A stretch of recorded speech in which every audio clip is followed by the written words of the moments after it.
Great. It does show us live on YouTube and Facebook. So let me double check over here.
All right, well, let's just jump right into it. It is Wednesday. Happy Wednesday to everyone. I am Juliet Abdel, your Chamber President and CEO for the Westminster Chamber of Commerce. And today's broadcast, of course, is our network welcome. We are welcoming one of our newer partners into our organization, into our business community, and allowing you to learn more about them, see who they are, past just their brand, past just their name. So this is your opportunity to learn more about how you can be supportive and involved with our local community. Feel free to start commenting and letting us know that you're on here with us. You can engage by giving us a thumbs up, any of those emojis, as long as it's not the angry face.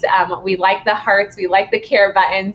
And then as our speaker and our guest is answering some questions for us, if there's anything that you are dying to know, or maybe you want us to kind of weave the conversation in that direction, then type that into the comment section so we can pull that on there. Now, Tim, I'm very excited to have you on here with me from Jefferson Academy. Juliet, it's great to see you again. It's been a long time. I'm glad that we can actually get together, and we're excited about joining the Chamber. Absolutely. It has been a little too long. I think the last time you and I connected in person, it seems like a decade ago. I feel like 1 year of COVID equates to 10 years, but it was even longer than that. I'd be remiss to say that you and I both operate at a crazy busy schedule. So I'm very appreciative that you're taking that time to be on here with us. Now, I already see a few people that are starting to hop on. We have our past board chairman, Brian Dice, giving us a nice good morning message to you, Tim, and myself.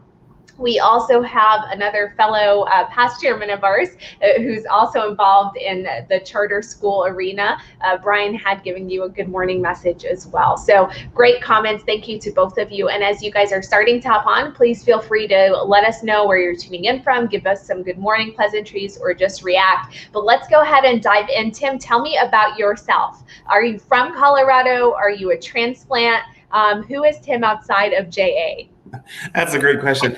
So, no, we're not from Colorado originally. I actually was born in Costa Rica. My parents were working overseas. So, born in Costa Rica and then moved to Mexico and grew up in Mexico, not too far from Mexico City, in a city called Puebla. So we were there 16 years and then came to the States, went to the college in Arkansas, taught in Oklahoma for 9 years at a boarding school, went into business for 11 years, which brought me out to Colorado. We had a staffing company out here.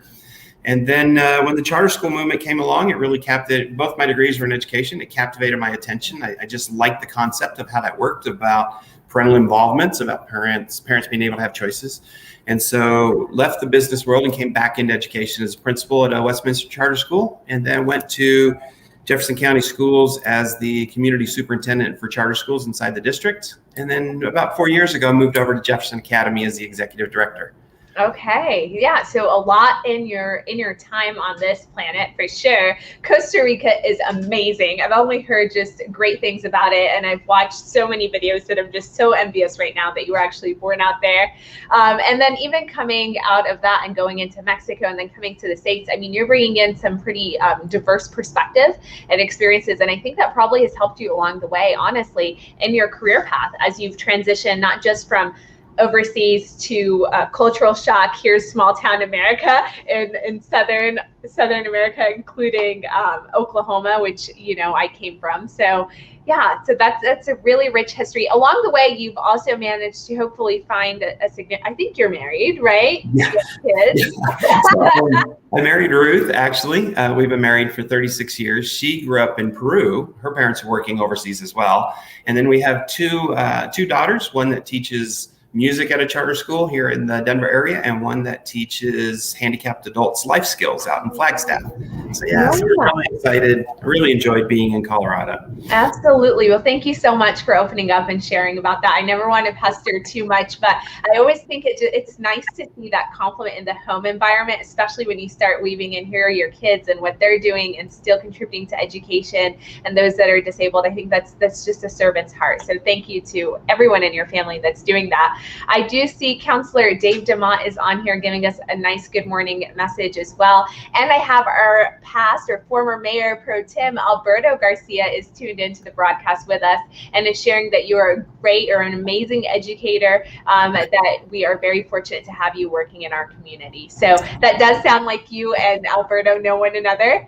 Yeah, so Alberto's kids used to go to our school, and just a great guy. Enjoyed working with him. I also know Brian.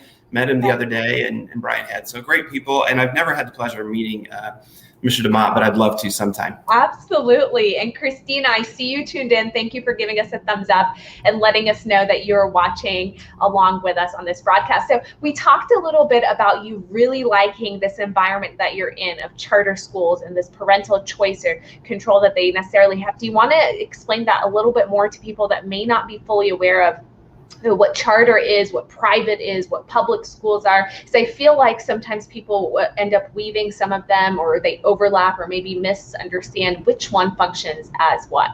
Sure. So, there's a little bit of a misconception about charter schools. So charter schools are actually public schools. And so we are a Jefferson County public school.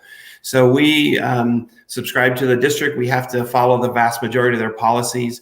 But the difference is that in a charter school, you have a little bit more local control. So a charter school will have their own board of directors that can make decisions based on their community. And so we do things a little bit different than the district, but charter schools still have the full blanket of accountability that all public schools have. And so, for instance, when it comes to the educational testing process, we do the same state tests as every district school would do. When it comes to finances, because it's all public money that's running through the charter school, all of our finances actually run through the district. And so, sometimes people say there's lack of accountability.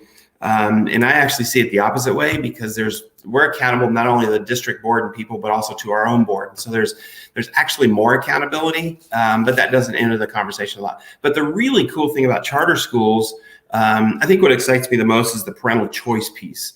And it just really comes down to giving parents great choices. And if their neighborhood school is a great choice for them, awesome. And if it's not, and they want to go to another neighborhood school, that's awesome as well.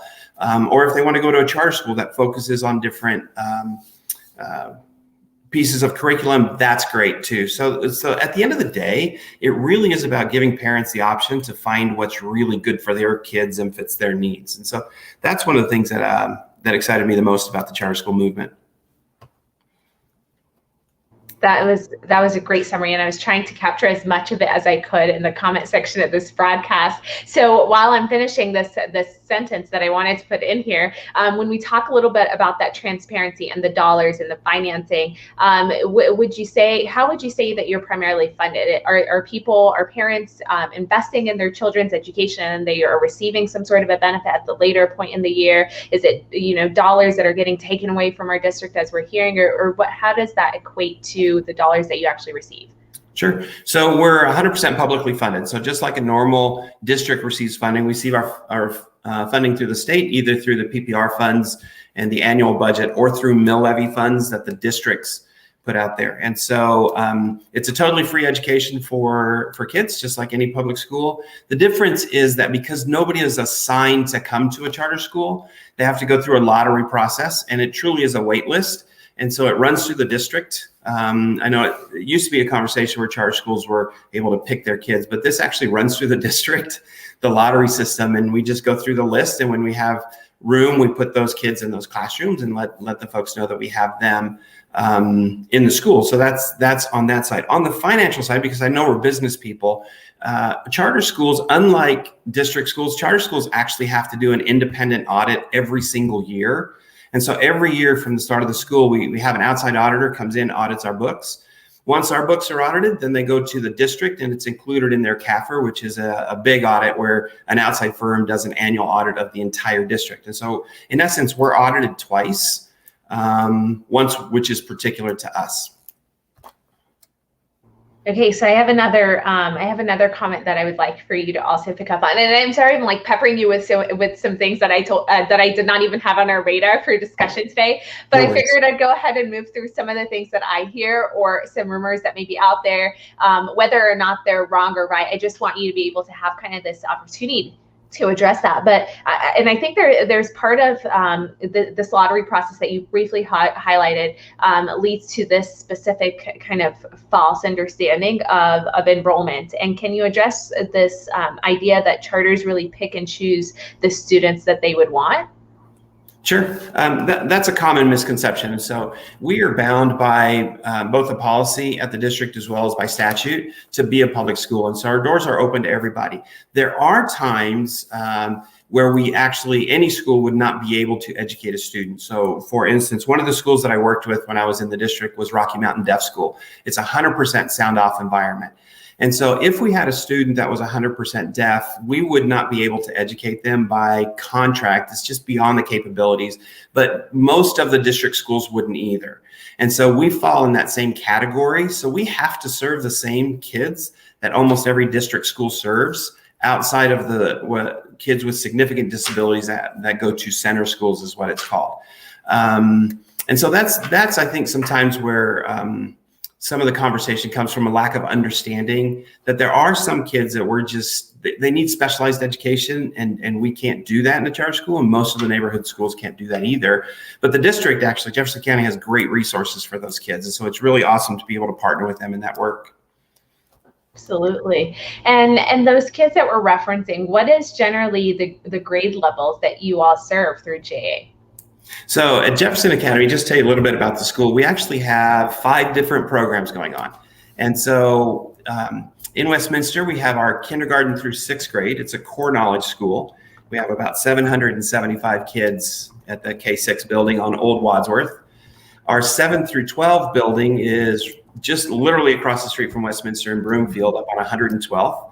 They have close to 700 students there, and that's a college prep program. One of the real interesting things that we're doing there is building our internship program. So part of the mission and the vision of the school is to really work with community leaders and businesses to integrate into the character of the kids as we grow and develop them, get them ready for their future life. We also have a homeschool program, which is really close to Target in Westminster, just off of 36th. They have 800 students in that homeschool program this year. And so it's a fairly big program. Those kids come in 1 day a week for supplemental education. And then we have another homeschool program that meets 1 day a week in Lakewood and another day a week in Conifer. We're opening up Conifer this year, and they'll have a little bit over 215, 220 kids this year. So have a lot going on. One of the things that we're excited about is we were able to partner with Hope House, which is a program for pregnant girls and teen moms. And so we're working with those girls to help them get their GEDs and their high school diplomas. And the district was great to work with us on that and say, yeah, let's do this for those girls and see how we can help them. So we have a lot of things going on at Jefferson Academy.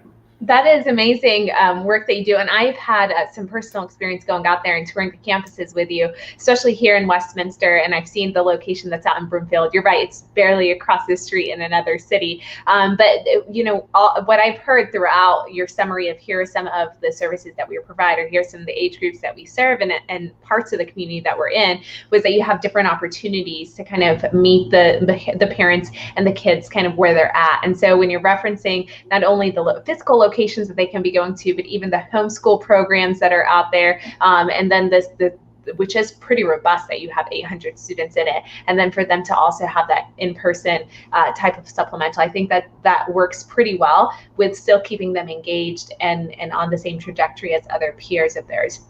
We have a quick comment that came through from Brian, and Brian likes to elaborate for a long period of time, so I'll try and summarize this, but it was a great comment, and he's sharing that education is one of the child's most personal decisions a family can make. Charters give those parents the opportunity to match their students with the learning environments that best meet their individual needs. He does go on to share that you've been a great advocate of that choice in education, and that he's glad that you're involved with our community. So thank you, Brian, for that comment. And Tim, now you've got a fan that's here also, and in Westminster for sure. Yeah, I will say, it is one of the things I do like about charter schools is they're very intentional about partnering with parents.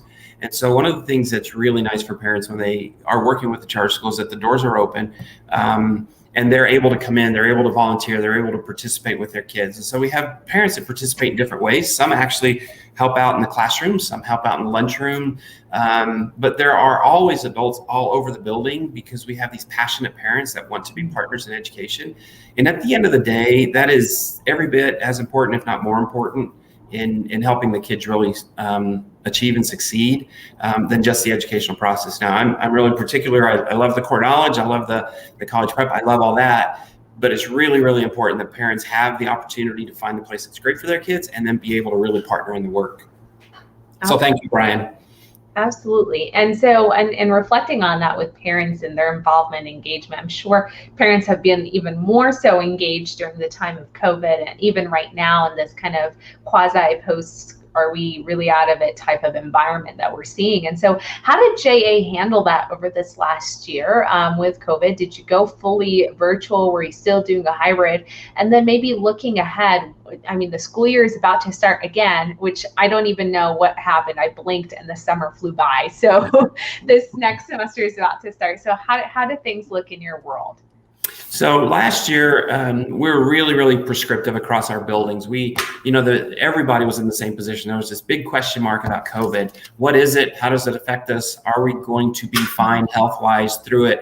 And so last year, we literally set the goal. Our number one goal going into the year was to make sure that every student and every staff member made it to this year, because we knew nothing about COVID. And so we designed programs based on safety right off the bat. And we stuck to that as the year went on. Now we migrated a bit. I am happy to say that all of us, all of our kids and all of our staff did make it to this year. So that was great. But as things loosened up a little bit, then we were able to bring some kids back in the building. So we bounced around a little bit between in-person learning and remote learning, and then dual learning where we had both. And then as the year went on, we were able to open it up a bit more and bring some of the kids back in. So the vast majority of the elementary students, all but about 100 of them were in the building by the end of the year. At the secondary, the vast majority of 7th, 8th, 9th, and 10th graders were in the building by the end of the year. The 11th and 12th graders, they had the opportunity to come in, but they just thought, I'd rather sleep in and just Zoom with messy hair, and why would I go in? So they opted to stay home. I would probably do the same thing. They opted to stay on Zoom and go that way. Oh, that's so funny.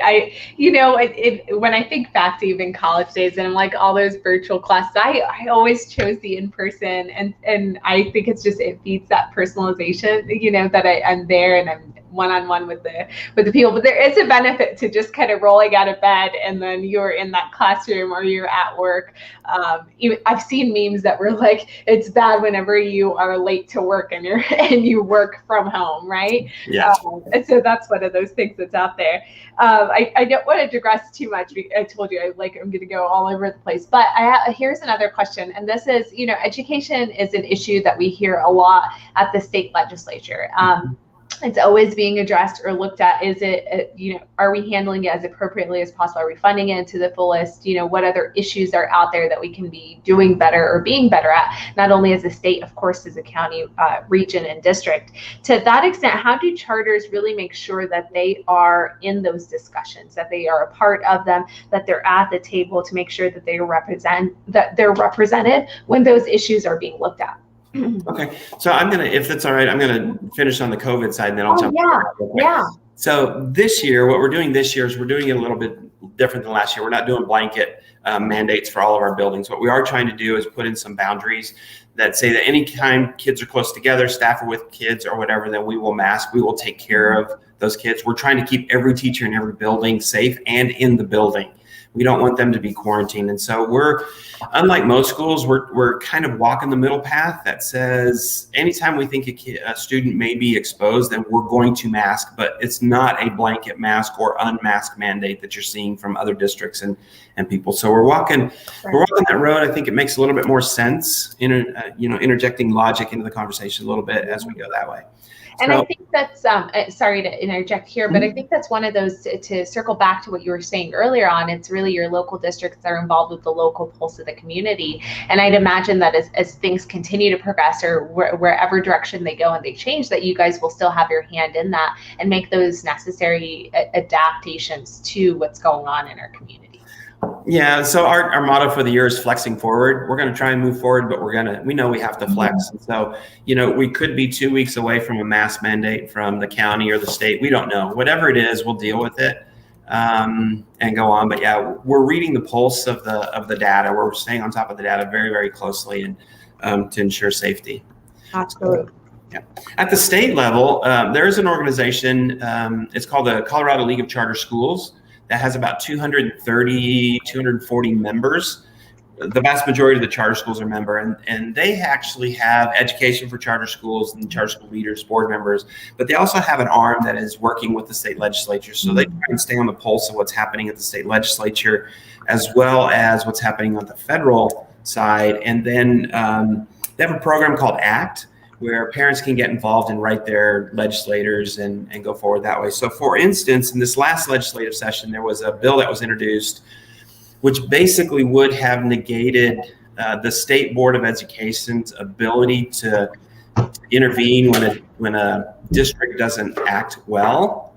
And the league was able to generate over 50,000 emails to the sponsors of that bill, and that bill died. There were some shenanigans that went on with it as well. But that would have really been difficult for parents if they really wanted choice to basically say they no longer have an avenue to go if somebody disagrees with them. Absolutely. And I know the bill you're referencing because we also were anti that as well. And so I love the summary of you saying some shenanigans that helped out. That happened, right? So yeah, that perfectly summarizes what took place with that for sure. But it was big success, big win. Thank you for answering that question. So what would you say? There are quite a few charters, I would say, in the area. And so what would make you kind of a little bit more unique than some of the surrounding ones, whether they're in Broomfield, Louisville, or Westminster, Arvada, etc.? And I know you have campuses that are here, obviously, but everyone else. So Jefferson Academy is actually one of the oldest and one of the first charter schools in the state. It was founded in 1994. I've heard that it was the third charter school ever founded or the fifth charter school ever founded. I'm not really sure, but anyway. And it's been a very, very high performing charter school over the years. And so it's a habitual earner of the James Irwin Award. On the UIPs, it always comes out exceptional. So one of the nice things is that the founders of the school, one of them went on to be the executive director of the Schools of Choice unit at CDE. Another founder is currently the community superintendent for charter schools in Jefferson County. And then the school itself has just continued to do a great job with kids. And there were several other charter schools in the area that started that used the model that Jefferson Academy came up with to develop their policies and practices. But it's been fun to see it grow. It's been fun to see our buildings grow and to, now have a K-12 school where we have 1,500 kids, and then have a homeschool program where we have about 1,000 kids. It's just really great to be able to give parents choices. I come back to the parent choice piece. Yeah, no, I think that's so crucial. And I'm cracking up over here, not from what you're saying, but this comment from Brian. I'll have you read that. Yeah. So, right.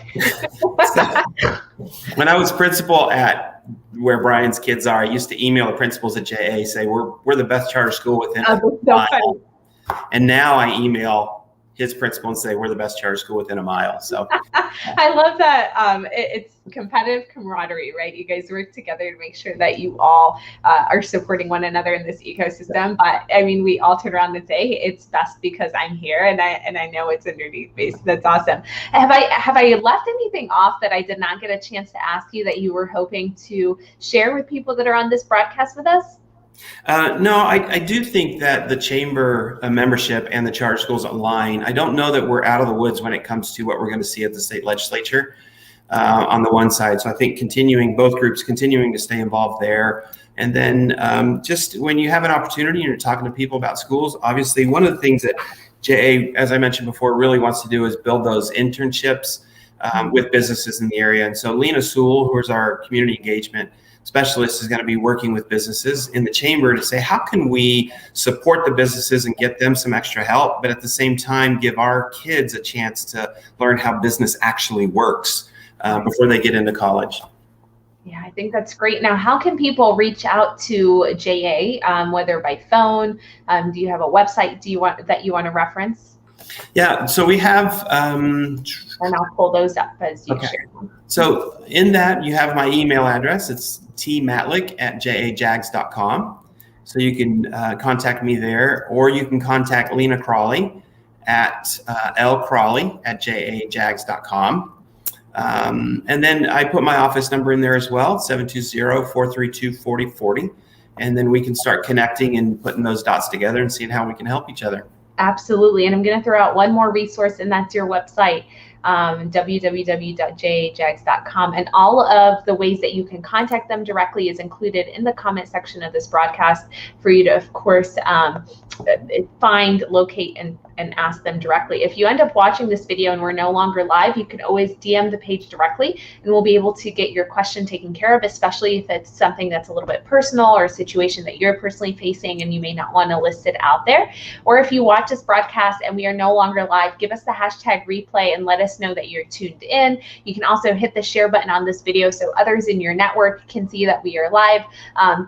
And can kind of go back and rewatch this video, and all other videos that we've done since March of last year can be found in the video section here on our Facebook page. Of course, they can also be found on our YouTube channel, Westminster Chamber of Commerce. If you're not already engaged with us on all of our social media outlets, we're on Instagram and Twitter at WestC Chamber, and LinkedIn, Westminster Chamber of Commerce. Thank you so much to Jay. You guys are great partners of ours. I'm so glad that we're working together. We're working cohesively to move our communities forward, to empower parents, to empower families, to better their livelihoods, and to seek education that really that makes them transcend where they're at. And so, Tim, thank you so much for being a part of our discussion today. Hope you have a great rest of your afternoon. Thank you so much, Juliet. Looking forward to having you back out.